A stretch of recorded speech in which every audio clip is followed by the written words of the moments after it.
Всеки народ има своята култура и своите бити традиции. Е важно да ги помни и да ги знае. Те ни свързват с нашето минало и с нашия произход. И тяхната именно зрелищност и популярност идва от това хората да ги познават и да ги практикуват. Хората имат нужда от такива събирания, хората имат нужда все още да общуват помежду си директно, физически и да се забавляват по начин, който е по-различен от това, което е масовото.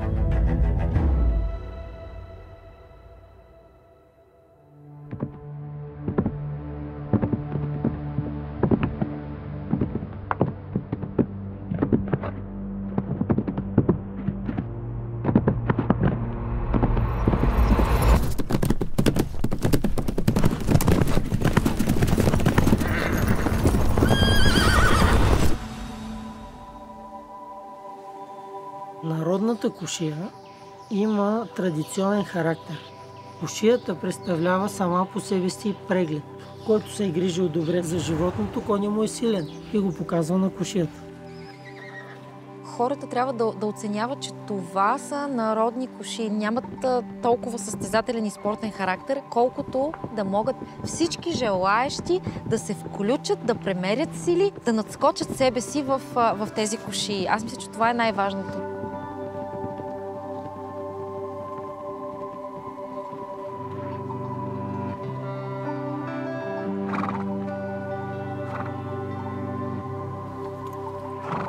Конете са феноменални животни, благородни животни.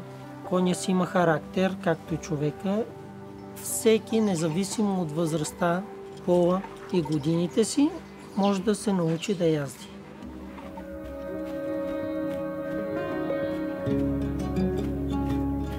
От много малка язда коне, може би от 5 годишна. Към моя кон чувството ми е много силно, защото го чувствам като приятел и като животно, към което аз трябва да полагам грижи.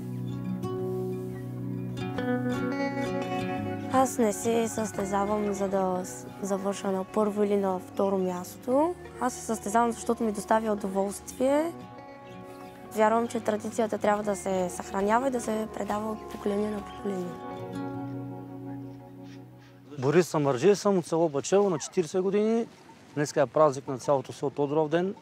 Прави се 40 дни преди Велик ден. Като по-малък баща ми ме запали. Като малък съм гледал как участва и съм запалил покрай него. Който има желание, участва. Не всеки е роден за това нещо, но традицията се запазва. Докато има малки деца, които имат желание, ще се държи фолклора. Дъщеря ми на 6 години днес се спусна с баща си в кушиите. Това да осъществи мечтата си, да преживее това да бъде на пистата с конете, мога да кажа, че е по-вълнуващо от всичко възможно около нас. Значи, аз съм трето поколение, това е четвъртото поколение в семейството ни, което се занимаваме с коне. Моя баща на времето е бил треньор по конен спорт, преди това неговия баща и моето поколение е третото, което продължава традицията и работата с коне. Днес спечелих този хубав медал и това стана, положих много усилия. Мой кон Боря е на 25 години и скоро ще стане на 26.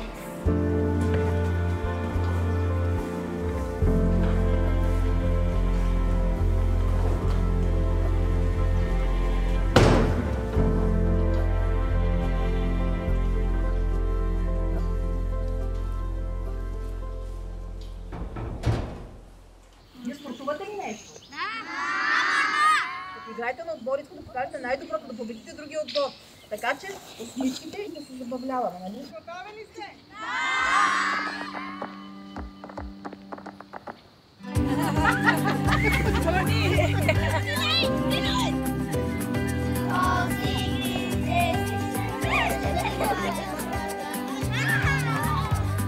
Българските народни игри са един от елементите, значимите елементи на телесната култура от миналото. Те дават възможност на детенцето да изгради всестранно своята личност, своите двигателни качества и умения.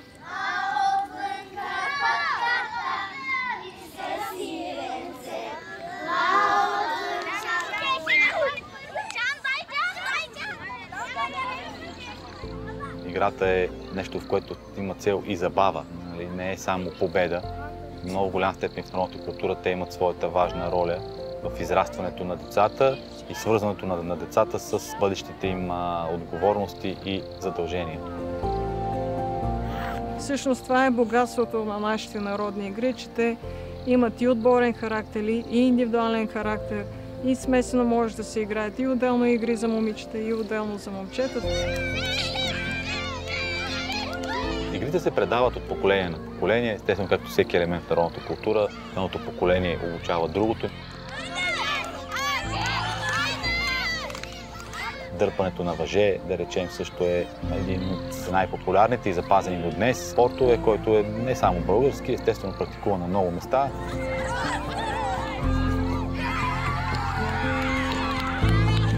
Нашите български народни игри дават възможност на детенцето да успява да се изяви в обществото по-пълноценно и да може да оценява всички, които са част от обществото.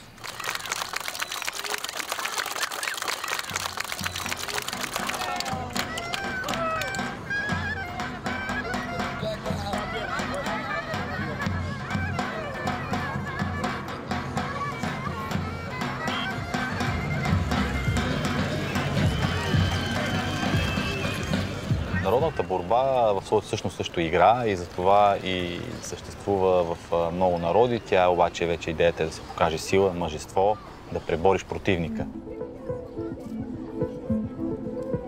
Първоначално няма състезателен характер. Много е важно да победиш, важно е да можеш да се бориш, т.е. да развиваш своите умения в тази сфера, тъй като това са физически умения, които след това ще бъдат полезни. Важно е да не се използват оръжия, никакви, разбира се. Важно е да няма наранявани умишлени и, разбира се, победата е, когато противника е тръщнат по гръб или е дигната във въздуха.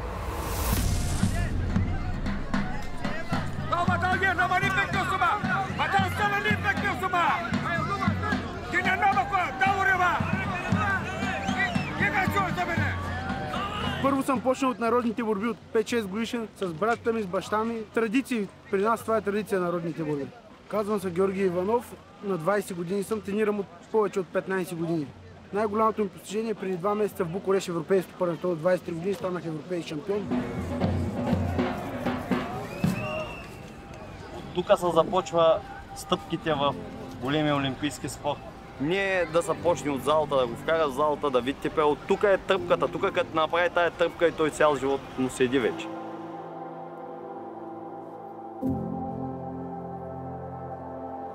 Значи публиката, ролята е голяма. Публиката, когато са дигни на крака от свирка и тогава тръпката и човек намеря последни сили в тялото си, за да настъпи, понякога да направи или да избяга от някаква критична ситуация.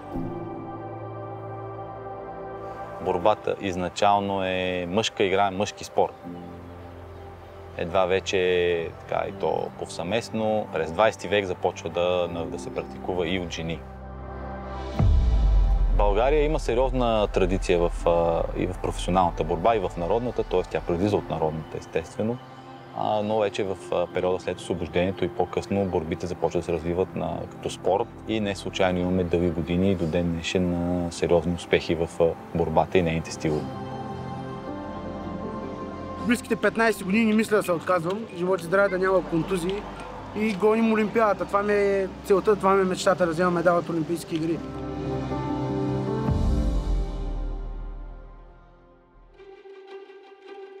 Стрелбата с лък е един интересен съвременен спорт, защото той е от спортовете, които се възраждат, поне специално за България и за нашата култура. Традиционният лък е този, който се е използвал в миналото по време на бойни действия. Изключително силно е свързан с древните българи. Това е, може би, най-широко застъпеното оръжие. Стрелбата с лък е изкуство. Спортът в изкуството е една много малка част. Лъкът е направен от съвременни материали, но е с историческа форма. В миналото са били изработени от кост, рог, в сърцевината винаги е било дърво. Сглобките между различните елементи са се правили с скушеле от едри животни, а тази двойна езика, която се получава тук, помага много по-успешно да се предава кинетичната енергия на стрелата, което намалява размерът теглото на лъкът, а всъщност получаваш по-бърз и леко по-точен изстрел. Това, което повече ме привлича в историческата стрелба, е, че нямаш никакви помощни средства и всичко зависи от теб. Тук имаш само себе си и един хубав лък. Прицелването също така нямаш мерник, нямаш нищо, нарича се интуитивна стрелба, защото правилната техника с достатъчната подготовка, където погледнеш, там отива стрелата.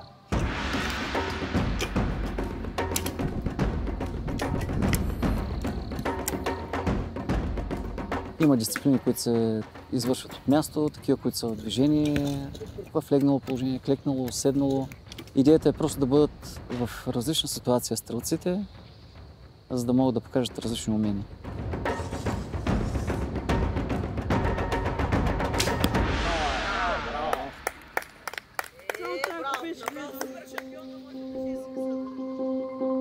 Едно време било е нормално жената да бъде вкъщи и тя се грижи за дома и за семейството. И не е вземала така участие в всички тези спортни игри, които са се провеждали. Към днешна дата смятам, че дори все повече жени предпочитат тези спортове пред момчетата.